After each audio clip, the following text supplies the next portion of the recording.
तो केजरीवाल को अरेस्ट किया गया था एनफोर्समेंट डायरेक्टरेट के द्वारा मार्च 21 को।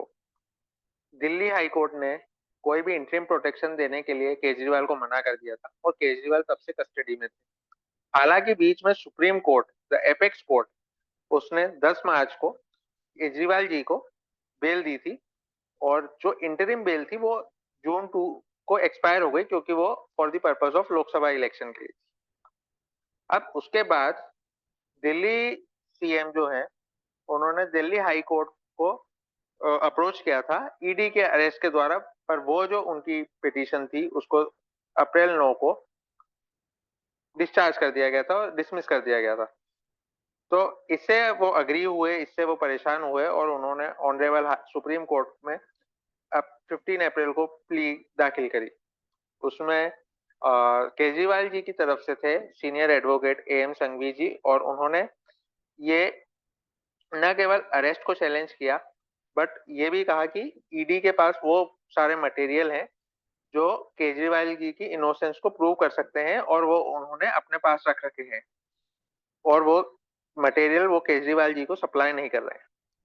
और आफ्टर हियरिंग ऑन सिंघवी साहब, एएसजी एसवी राजू से कोर्ट ने 5 सवाल किए, जिसके बाद एएसजी एसवी राजू का अगर मैं संक्षेप में बताऊं तो उनका कहना यही था कि केजरीवाल के खिलाफ डायरेक्ट एविडेंस है और केजरीवाल वाइकेरियसली लायबल भी है क्योंकि उन्हीं की पार्टी को आप गोवा इलेक्शन में फंड हुआ था उन पैसों के द्वारा। फिर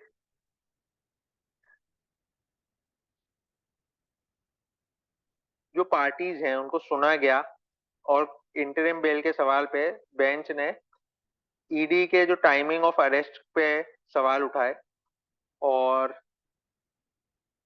केजरीवाल को 1.5 साल बाद अरेस्ट किया गया और जस्ट बिफोर इलेक्शन करा गया, ये भी सुप्रीम कोर्ट ने पूछा गया। और इसीलिए केजरीवाल को इंटरिम रिलीफ दे दी गई है। मैं आपको बता दूं इंटरिम बेल इसलिए दी गई है क्योंकि जो क्वेश्चन ऑफ लॉ है और वेदर सेक्शन 45 और सेक्शन 19 में जो डिस्प्यूट आ रहा है वो क्वेश्चन को लार्जर बेंच को रेफर किया गया है और जिस वजह से अभी सिर्फ इंटरिम बेल ग्रांट की गई। बट मैं आपको ये भी बता दूं कि प्रिवेंशन ऑफ करप्शन एक्ट में केजरीवाल जी सीबीआई के अरेस्ट में भी हैं तो अभी वो अरेस्ट ही रहेंगे। और जो दिल्ली हाई कोर्ट का जून 25 का ऑर्डर है उसको स्टे कर दिया गया with an observation that vacation judge passed it without going through ED's entire material and same reflected perversity। और उसी दिन सीबीआई को सीबीआई ने केजरीवाल को अरेस्ट कर दिया था प्रिवेंशन ऑफ करप्शन एक्ट में।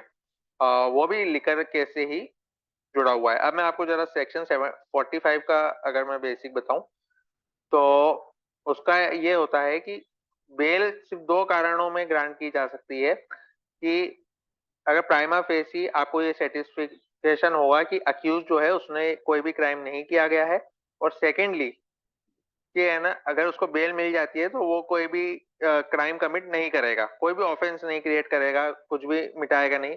तो इन दो ट्विन चीजों के सेटिस्फेक्शन में सेक्शन 45 पे बेल मिल सकती है। अब हम चलते हैं सेक्शन 19 क्या बोलता है, जिसको अभी जो वेकेशन जो बेंच है उसने रेफर करा है। Section 19 allow ED officer to arrest an individual on the basis of material in possession and reason to believe that the person is guilty। और इसी जो सेक्शन है इस पे ही जस्टिस खन्ना ने एक लार्जर बेंच को मैटर रेफर करा है और उन्होंने ये कहा है we have also held that mere interrogation does not allow you to arrest, कि आप सिर्फ इंटरोगेट कर रहे हैं और सिर्फ इंटरोगेशन की वजह से आपको अरेस्ट की पावर नहीं मिल जाती है। This is not a ground under section 19। But उन्हें इस बात में पूरा वो नहीं है, कन्विक्शन नहीं है कि क्या ये कर सकते हैं या नहीं कर सकते, इसलिए ये जो मैटर है लार्जर बेंच को रेफर किया गया है। मैं आपको वो पढ़ भी देता हूँ। While referring the matter to the larger bench, the present bench chose to grant him interim bail considering his incarnation so far. The bench clarified that question of interim bail can be modified by the larger bench.